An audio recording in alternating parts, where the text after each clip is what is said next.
Okay, last week I did a movie of the Chemist's Wall and the new painting.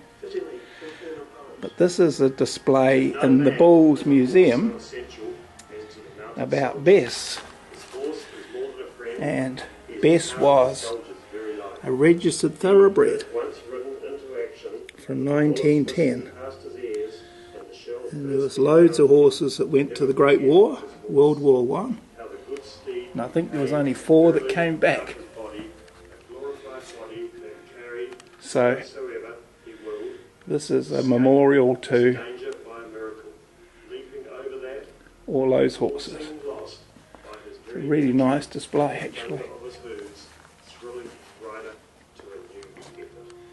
So there's a World War I uniform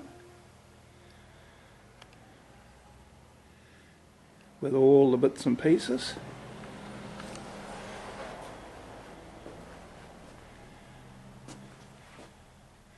Bit of sacking underneath the saddle, or a woolen blanket, probably a woolen blanket.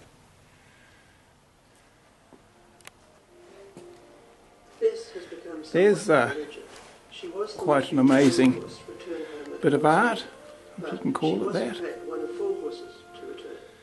The other 3 were Beauty, a thoroughbred gelding ridden by Captain Richard Ridderford, Nigger, who was ridden by Lieutenant Colonel George King, and Dolly, who was ridden by General Russell.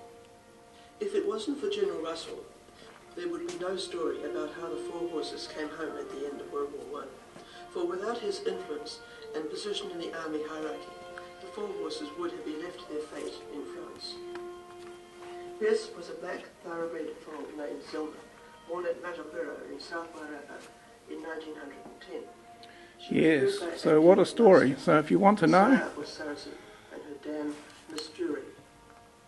Her first owner, Frederick Dillon, come and visit the display in the Bulls Museum apparently with limited success, as he gifted Zelma to the government in 1940. as we go into Anzac Day Allocated this to year. Wellington Mounted Rifles, Zelma was selected by Captain Charles Guy Poles, who renamed her Bess. Bye bye bye bye bye Frederick bye. Dillon enlisted in 1910 with harsh heat, vigor.